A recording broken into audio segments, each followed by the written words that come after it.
Evangelho de João, capítulo 1. Nós vamos ler a partir do verso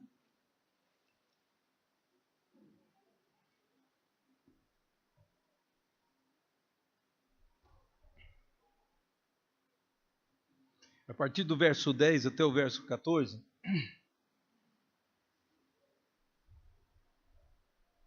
Diz assim a palavra de Deus: O Verbo estava no mundo, o mundo foi feito por intermédio dele, mas o mundo não o conheceu. Veio para o que era seu, e os seus não o receberam.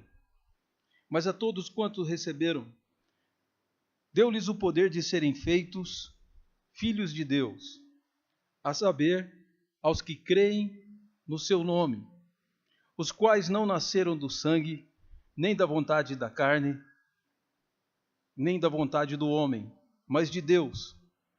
E o Verbo se fez carne e habitou entre nós, cheio de graça e de verdade. E vimos a sua glória, glória como do unigênito do Pai. Vamos orar ao Senhor? Senhor, pedimos a iluminação do Teu Espírito sobre nós, porque ainda que a Tua verdade seja clara, ainda que seja indiscutível, Senhor Deus, a grandeza e a glória de Jesus e de toda a sua obra, nossos corações estão poluídos, Senhor Deus, pelo pecado, por embaraços que nos impedem de correr a carreira, e sabemos, ó Pai, às vezes por envolvidos com nossos projetos pessoais, ou com as nossas tristezas, ficamos, Senhor Deus, às vezes imunes, blindados à verdade que pode confortar e consolar o nosso coração. Mas o Senhor é maior que o nosso coração. Soberanamente, Senhor Deus, conduz o Teu rebanho, conforte, exorte, levante e anime o Teu povo. Nós dependemos do Senhor e te oramos em nome de Jesus. Amém, Senhor. Queridos, você já deve ter ouvido esse pensamento. Alguém certa vez escreveu que, respondendo a uma outra pessoa, ele disse: as suas obras falam tão alto que eu não consigo ouvir as suas palavras. Isso é porque o que nós percebemos é que tudo aquilo que é somente palavra, e a palavra foi inventada por Deus por uma transmissão da verdade. Vocês não podem saber o que está no meu coração, não podem saber do que há no futuro, sobre planos. Então, eu tenho uma palavra, que é um dom, um presente de Deus, para me comunicar e fazer conhecido coisas que não podem ser vistas. Infelizmente, o homem acabou fazendo um uso da palavra, e é muito comum esse uso, para colocar uma mentira. Então a sua palavra não reflete a verdade. E é evidente que cedo ou tarde a mentira é descoberta. Porém, esse uso traz grandes prejuízos para aqueles que são enganados e para aqueles que enganam. Mas o que é interessante é que quando se trata de Deus, a palavra acaba cumprindo o propósito dela. Quem é que pode conhecer o coração de Deus?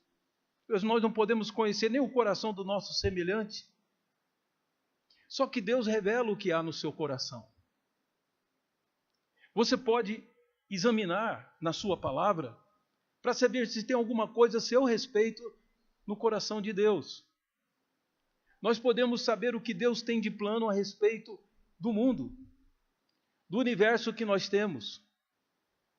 Nós podemos ter até sinais de quando Ele pretende fazer algum tipo de intervenção. Tudo isso porque a palavra de Deus é sempre verdade. Nosso Deus não é um Deus misterioso. O que há de mistério em Deus, e os americanos gostam de falar essa frase, os caminhos do Senhor são misteriosos. Não é que sejam misteriosos, é porque a nossa mente, tão rasa, não pode entender muitas vezes os gestos tão profundos de Deus. A responsabilidade de Deus de cuidar do universo das nossas vidas, de toda essa organização e da sustentação de tudo isso, e ainda de coibir os nossos inimigos, nos proteger, tudo isso junto faz com que Deus tome uma série de gestos e de atitudes que nós não compreendemos, que afetam a nossa vida de uma forma direta, e nós precipitadamente já concluímos: Deus não nos ama. Ou então, o Senhor quer me ajudar, mas Ele não pode. Ou seja, Deus não tem todo o poder. Então eu imagino que você, como eu, passa por um mundo de tão grandes expectações, tão grandes desapontamentos, tantas pessoas prometeram, tivemos tão perto de conseguir, e mesmo assim, eles conseguiram destruir tudo. E aí quando você olha para isso, olha para a história do mundo, a história do Brasil, você pode se frustrar e desanimar. Eu quero mostrar a você que houve também, contra Deus, uma reação da humanidade. E quem sabe o gesto positivo de Deus em relação a ela, em relação à sua criação, possa também aqui você tenha um gesto positivo diante, imitando Deus, que fomos feitos à imagem e semelhança dele. O propósito era realmente que fôssemos imitadores. Então, imitando Deus, você possa reagir de forma positiva até todos os desapontamentos e decepções que te cercam. Sejam por pessoas que você ama, porque alguns que Deus amava agiram assim, ou seja pelas circunstâncias, pela história, sejam as adversidades e os perigos que nós corremos o tempo todo, de adoecer, de sofrer um acidente. Isso faz parte da humanidade desde o primeiro pecado. Sabem, queridos, às vezes a gente tem uma perspectiva errada da história. A gente acha que Gênesis, de 1 a 3, é um detalhe na história da humanidade. E não é. Quando Gênesis nos fala que Deus entregou a terra ao homem para que ele administrasse, disse domine sobre os animais, o homem recebe ali um poder imenso. E ele abre mão desse poder, vende esse poder em troca de alguma experiência extraordinária. E por isso agora tem outros dominando, não o homem. E quando o homem é expulso do Éden, não pense que o que foi dito é: agora essa é sua terra. Na verdade, a palavra de Deus é, quando tira Adão do Éden, fala assim: você não pode mais morar aqui. Então fique aí até a sua morte. É isso que a terra é para nós, a nossa história e a nossa vida, que a gente valoriza tanto, e com razão. Eu quero que você pense isso. Esse lugar é só um lugar para a gente esperar o momento de morrer e estar com Deus. Agora, Ele tem uma missão para fazermos enquanto não morremos. É só um espaço de tempo no qual eu nasço, eu vivo, envelheço e morro. Alguns não chegam nem a envelhecer. Mas saiba disso, isso pode se transformar, esse período, em altamente produtivo se nós conhecermos o tempo. Se nós tivermos ideia de que onde estamos e aonde estaremos. E é exatamente nessa perspectiva que o apóstolo João nos mostra uma coisa extraordinária no texto. O Evangelho de João, queridos, já chega rompendo, tanto com, talvez, muitos pensamentos judaicos, mas também com muitos pensamentos gregos, dos filósofos. O apóstolo João chama Jesus de o Verbo de Deus. Porque Deus pode ser conhecido em Jesus. Quem olhar, quem conhecer Jesus, conhece o coração de Deus, e tudo que nós podemos saber, tudo que pode ser útil para a nossa história, tudo que pode ser útil para retomarmos nossa vida e seguir assim. Então ele apresenta Jesus assim. No princípio era o Verbo estava lá no princípio, era ele que existia. O Verbo estava junto com Deus e o Verbo era Deus. Então, alguns tentam dar uma interpretação humana, lógica para isso, e na verdade aqui está sendo dito algo que a mente humana não pode compreender, que Deus é só um, mas ao mesmo tempo ele subsiste em três pessoas.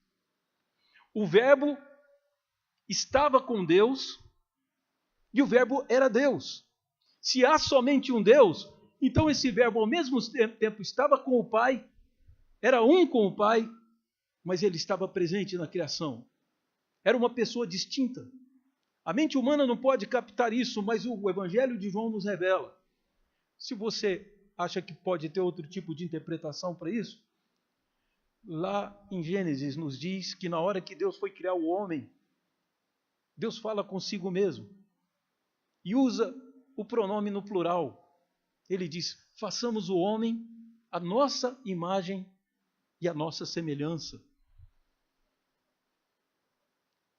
Então, é evidente que Deus não está tratando com um anjo.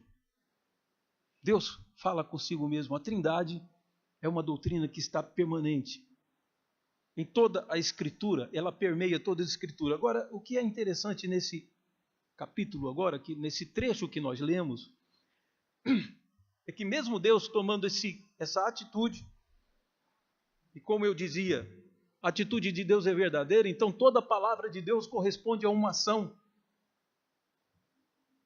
A uma ação equivalente àquilo que ele disse. Um dos nossos amadas crianças aqui leu para nós um texto, ou recitou um texto do Salmo 145, diz: assim como o Senhor diz, assim ele faz. Deus não é como nós. E se Deus nos ama, então o amor de Deus vai aparecer nas palavras e especialmente nos gestos de Deus. Tudo foi feito pelo Verbo, tudo foi feito por Ele, e sem Ele nada do que foi feito se fez. Então podemos dizer também que esse Verbo é proprietário de tudo que existe na terra. Que é a Ele que se refere ao Salmo 24, quando diz: ao Senhor pertence a terra e tudo que nela se contém, o mundo e aqueles que nele habitam. Por quê? Diz o texto: porque foi Ele que fundou-a sobre os mares e sobre as correntes a estabeleceu. Então, quando é colocado a respeito disso, o Salmo 24 é preciosíssimo, queridos, porque aí ele vai dizer: exatamente por isso Deus tem o direito de julgar, por ter sido o Criador, por nos ter criado perfeitos e com possibilidades de viver perfeitamente. Assim, Deus vai decidir quem vai habitar no santo lugar. Então é de Jesus também que esse salmo fala. E aí você vem aqui no início, diz que o Verbo, tudo foi feito por intermédio dele, e sem ele nada do que foi feito se fez. É curioso, queridos, que Deus não criou o mundo com as mãos. Nós podíamos pensar, né? Geralmente nossos atos são assim. Então que Deus, pensavam alguns, que Deus teria criado o mundo com as mãos. Ele não tocou em nada. Ele usou a sua palavra. Essa palavra preciosa, o mundo, inclusive, no princípio criou Deus os céus e a terra, e em seguida disse: mas ela estava sem forma, estava feia e vazia. Ela não tinha beleza. Então disse Deus: haja luz. E ali tudo começa a mudar. E ali a beleza de Deus, uma beleza que é dele, acaba aparecendo na sua criação.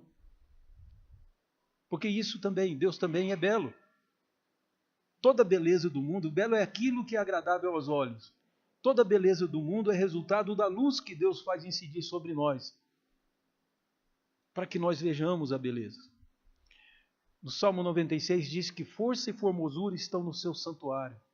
Então, à medida que Deus foi falando, a terra foi se organizando, e esse universo maravilhoso, em 6 dias foi feito. E viu Deus que tudo o que havia feito era bom.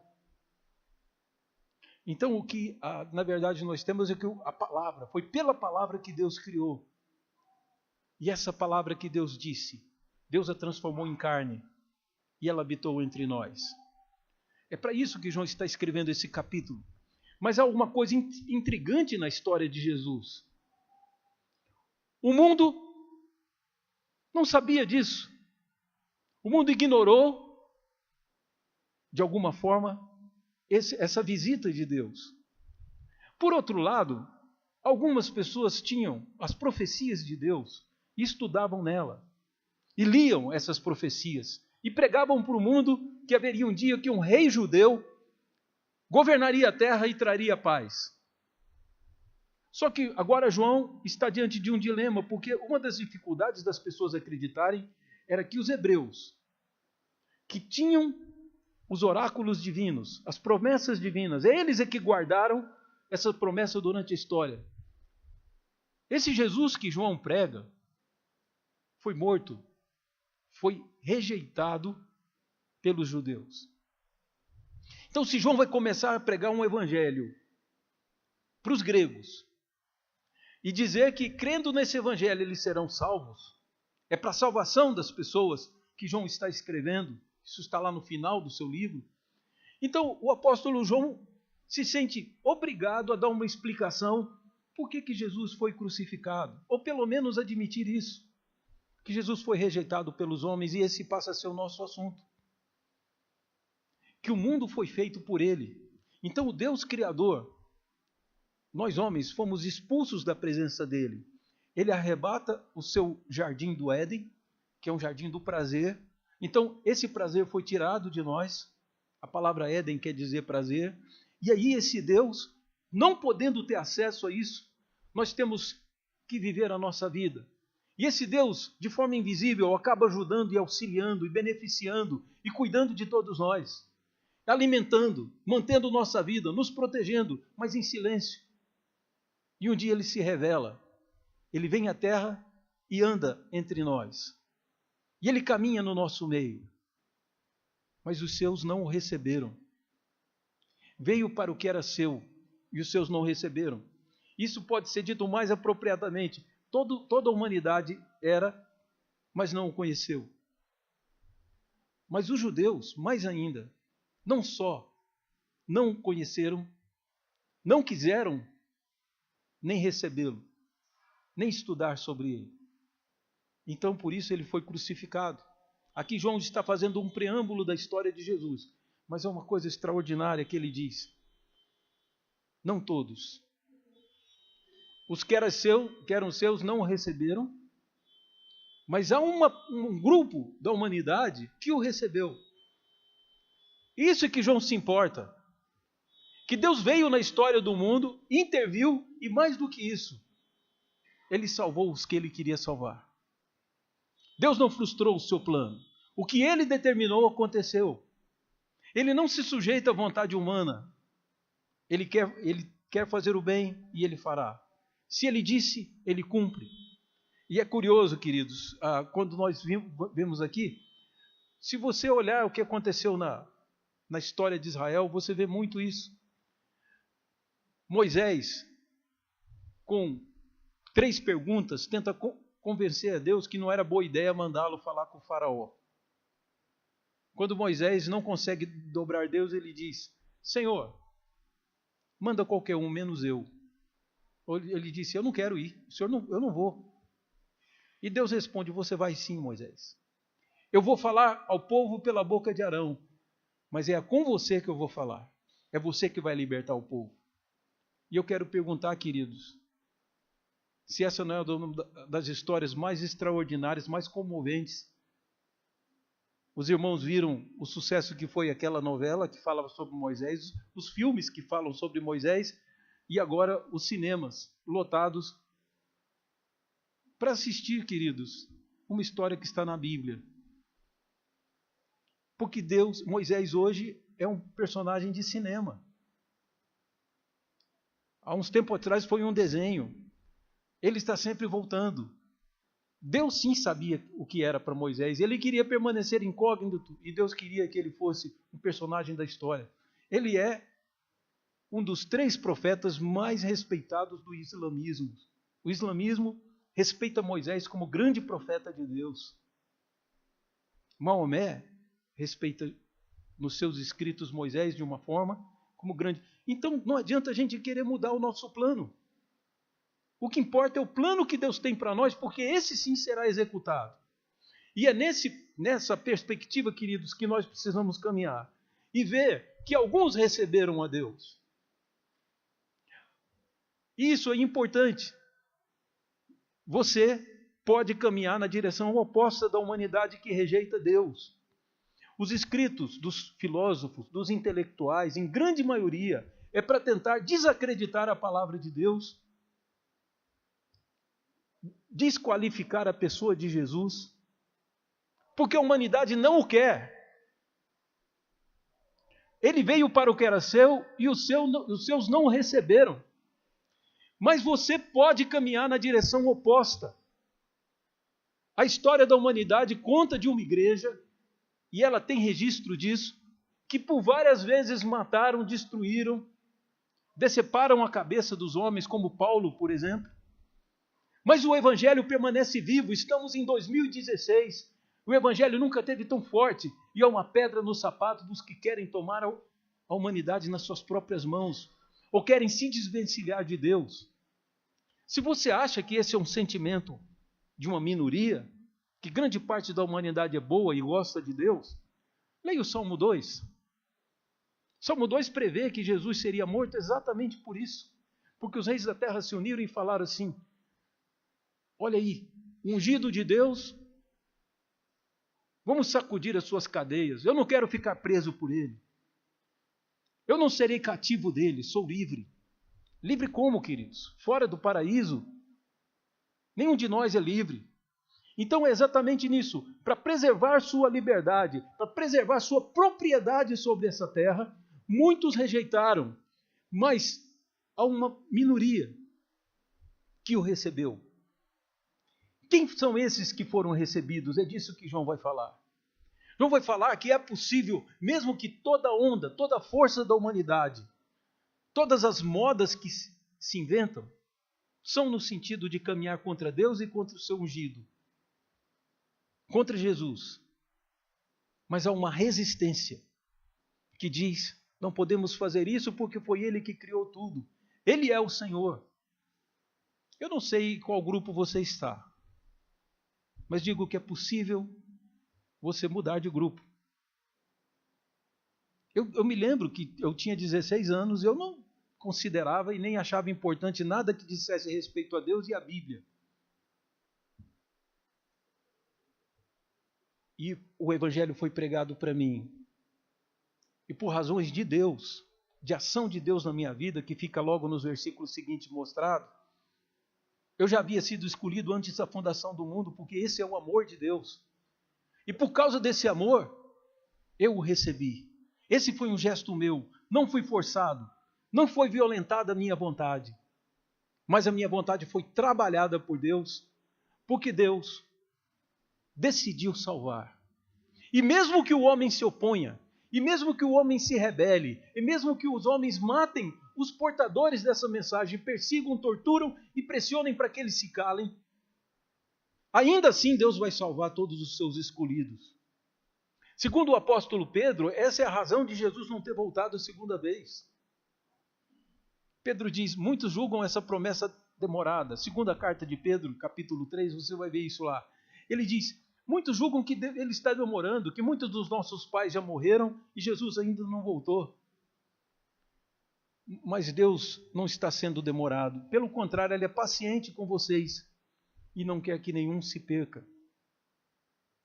A única coisa que impede que Jesus volte é a conversão do último eleito. Ele não quer que nenhum se perca. A família tem que estar completa no céu. Os que Ele designou.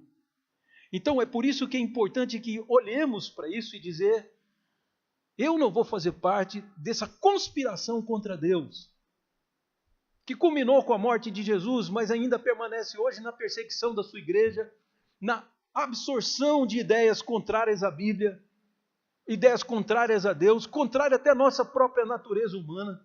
Estão destruindo os seres humanos meramente para fazer prevalecer o seu próprio ponto de vista, destruindo o futuro de crianças, ensinando tudo o que é contra a sua própria natureza e que é contra o Senhor.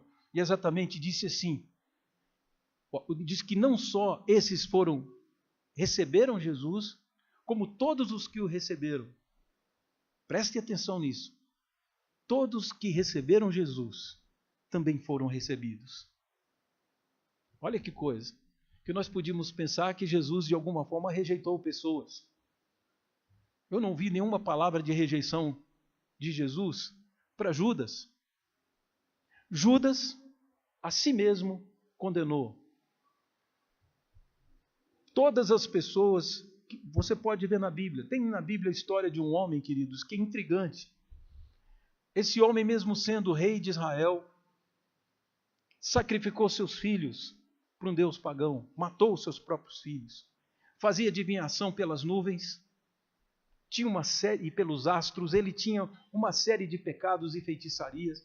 O dia que ele foi pego e que ele estava sendo levado cativo porque ele não tinha proteção do Senhor, ele nunca o recebeu, ele esquece dos seus deuses e ora para o Deus dos seus pais. Na Bíblia você vai encontrar a história do rei Manassés. E ele ora então para o Deus dos seus pais. E por isso Deus vem e o livra. Presta atenção, queridos, que qualquer um, por mais que tenha sido inimigo do Evangelho, por mais que tenha praticado pecados indizíveis, por mais que você considere que o seu pecado é imperdoável, que nem Deus perdoa, aqui fica a palavra de que todos os que recebem Jesus são recebidos. Independente do pecado que trazem, mas os que recebem Jesus são recebidos. Diz o texto, recebidos não como súditos do reino. Recebidos não como pessoas que vão morar como escravos do reino, que vão morar lá e Deus vai tolerá-los. Serão recebidos como filhos.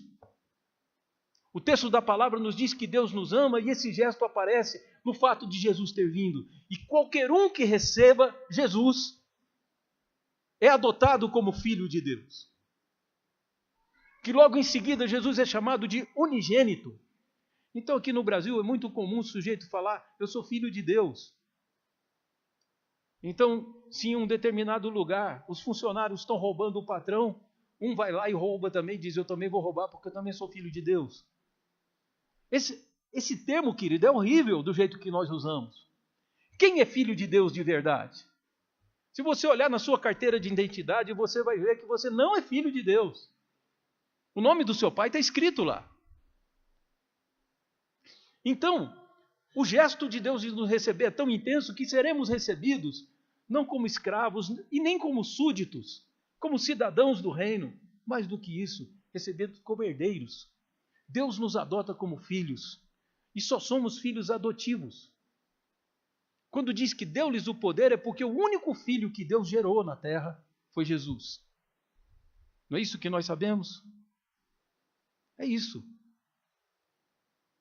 Só Jesus tem o poder, tem o direito de se chamar filho de Deus. E o texto nos diz o unigênito de Deus. Tanto Mateus quanto Lucas nos narram de que Maria ficou grávida sem nunca ter contato com ninguém, nem com o homem, nem com Deus, nem com ninguém. A gravidez dela é colocado uma semente no seu ventre. E essa mulher dá à luz, ela é realmente mãe de Jesus. Porém, Jesus é filho de Deus. Ele é o único gerado, unigênito é isso, gen vem de genética, né? É a palavra grega. O livro da genealogia de Jesus está lá realmente a palavra genealogia, né? É o livro dos princípios, é quase que o Gênesis.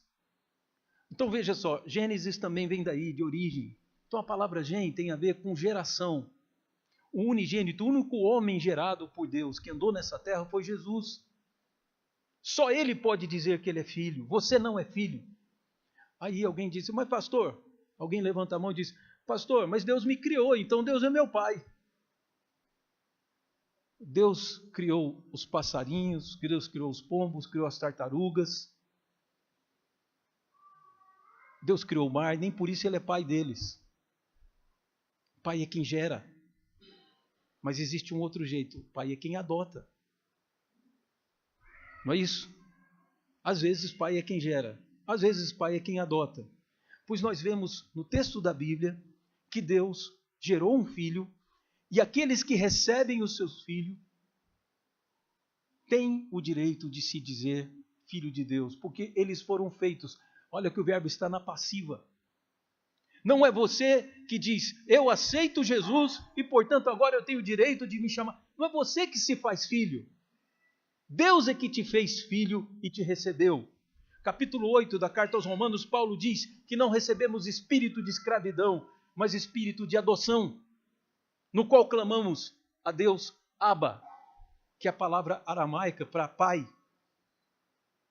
E está falado em aramaico porque é a língua que se falava dentro dos lares de Israel, e que, portanto, os romanos deviam entender que aquilo era paizinho.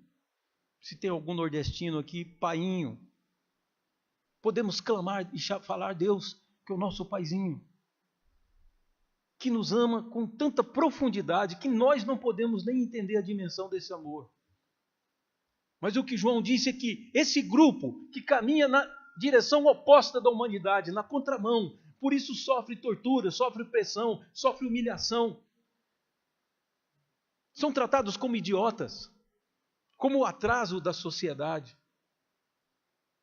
Mesmo assim, qualquer rótulo que põe em nós não nos farão rejeitar Jesus. Nós somos aqueles que receberam. E os que receberam foram recebidos como filhos. É o que o texto nos diz. E o texto nos diz mais, que há uma origem diferente. Eu realmente nasci numa família de 5 irmãos, porque meu pai e minha mãe quiseram um ao outro. Meu pai se casou com a minha mãe, aí teve o meu irmão mais velho, e depois eu fui o segundo, né? Aí tem uma história interessante que o meu irmão costumava brincar. Tinha um retrato do meu pai e da minha mãe abraçados, ele com o uniforme do Exército Brasileiro, porque ele era militar antes da Revolução. Estava lá meu pai de braço dado, minha mãe de noiva e meu pai com o uniforme de gala do Exército.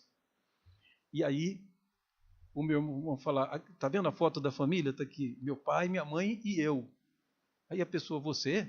Falando, você não está me vendo porque eu estou escondido atrás do buquê. E nasceu então meu irmão, e depois eu, e depois outros. Então, é evidente que a minha história é parecida com a de vocês. A de vocês parece uma com os outros.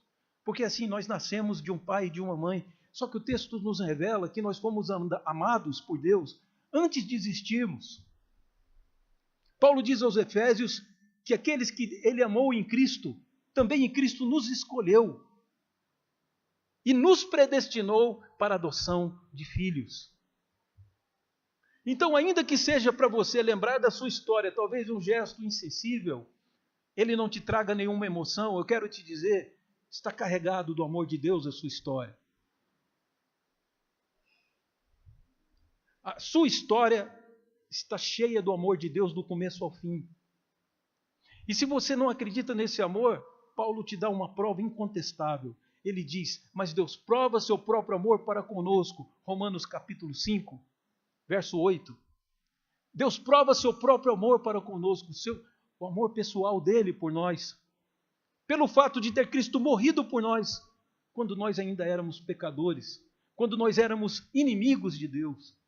Ele continuou nos amando, mesmo nós fazendo parte daquela turma que rejeita o verbo, que não aceita o Filho de Deus.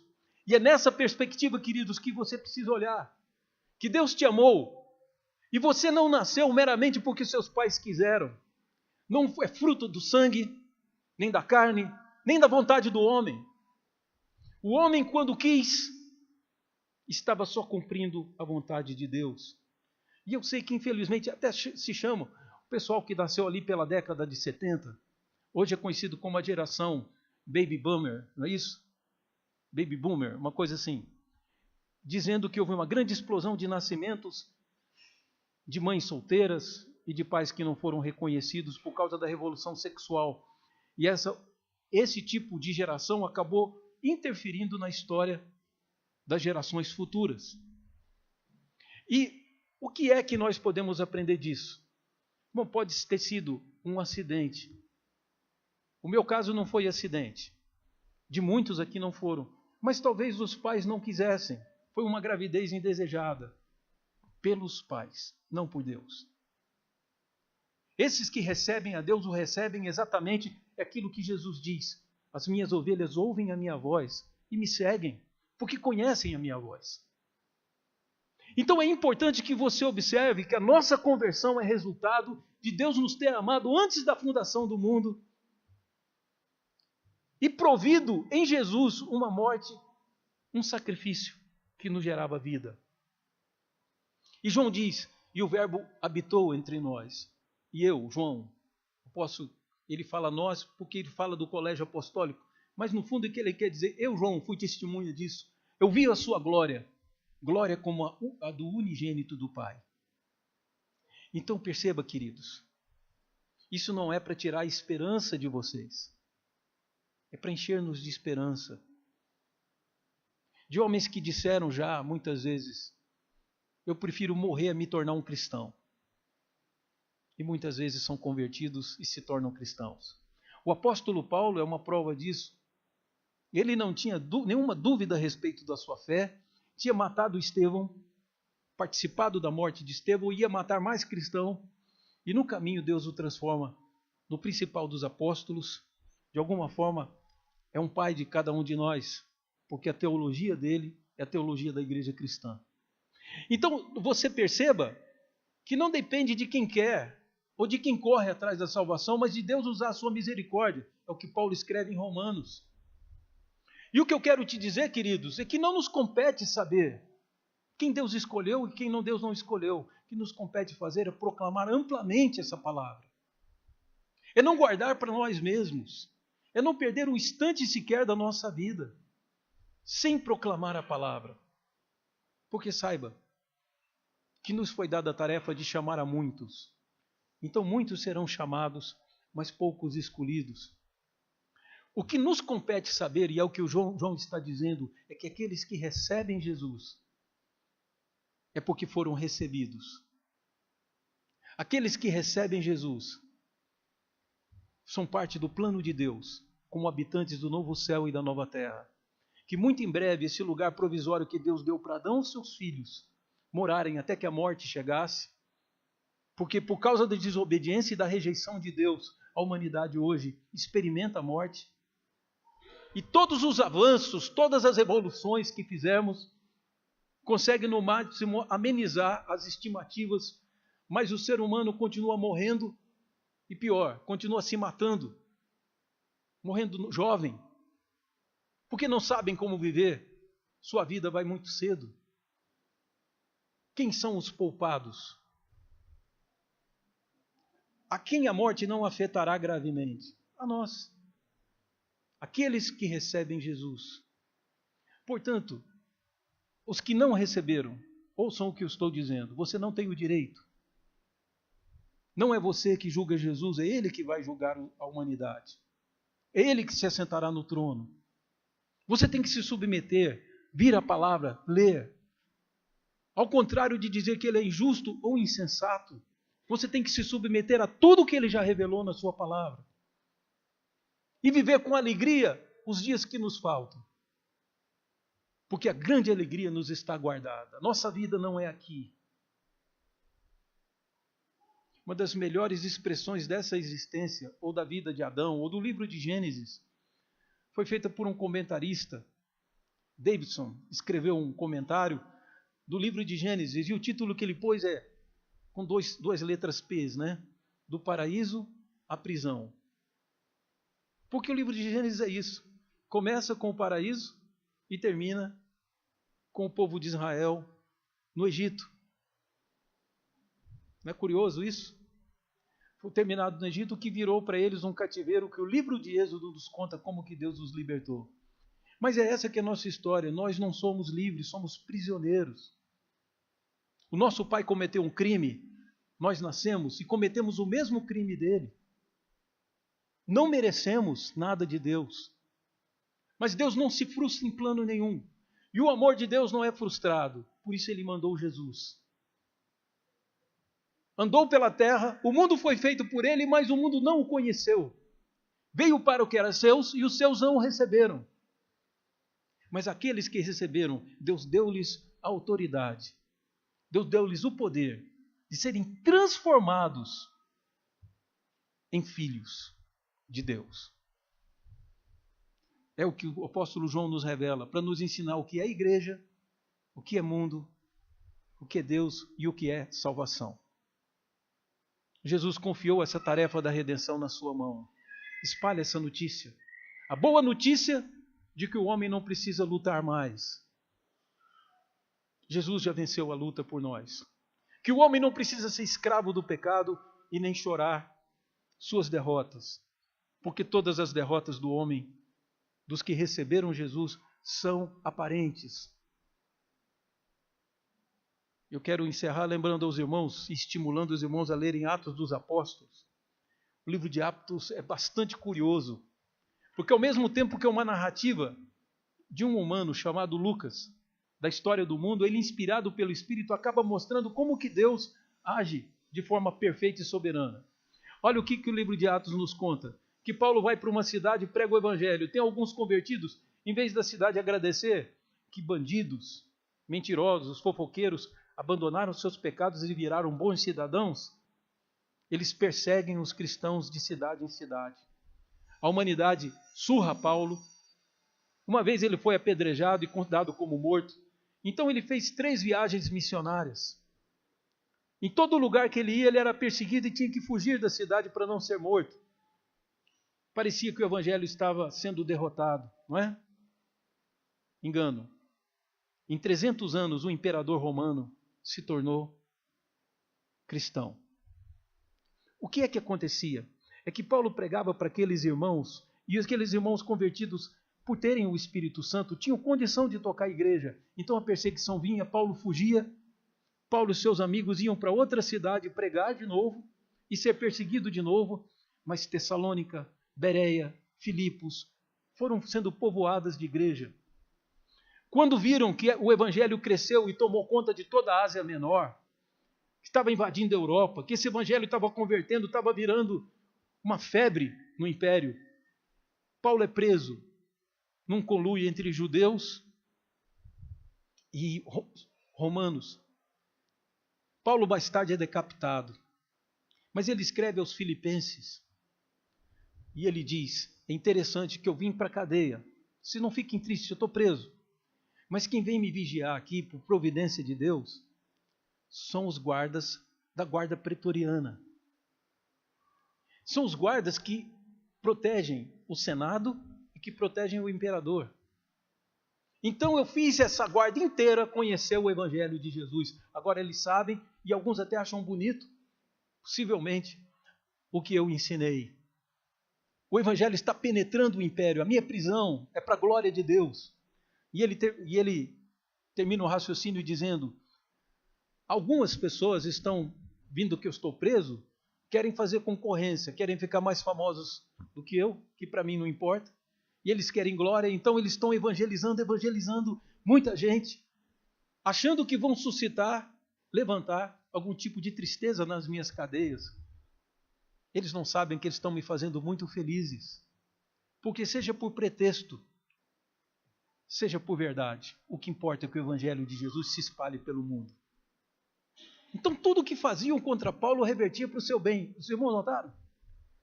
E ele disse, sobre ele ter tido a cabeça cortada no ano 65, um pouco antes ele escreve que ele podia, ele achava que ele ia ser livre, mas se ele morresse, ele diz: o que importa? Qual a importância disso? O importante é que Jesus seja glorificado no meu corpo, quer pela vida, quer pela morte. Seja esse o seu lema. Que Jesus seja glorificado no seu corpo, porque o nosso tempo aqui é muito curto. Não faça nada que o envergonhe. Pelo contrário, que as pessoas vejam em você que aqueles que receberam Jesus foram recebidos por Deus como filhos. Viva como um filho de Deus. É para isso que Ele te chamou. A obra que Ele tem para você é tão sublime que você não pode abrir mão de ser santo, de buscar a santidade. Então venha. Vamos dar continuidade à nossa história. A história da humanidade é altamente negativa, horrorosa, cheia de atrocidades, cheia de desmandos e arbitrariedades. Mas não a nossa. A nossa tem o sacrifício de Cristo no seu começo. E vitórias sobre vitórias. ainda que os homens não possam enxergar. Então, o mundo criado por Deus, mesmo com o pecado, não termina de forma negativa. A nossa história, a história da humanidade é uma história da redenção dos filhos de Deus. Vamos orar ao Senhor? Vou pedir à igreja que fique de pé.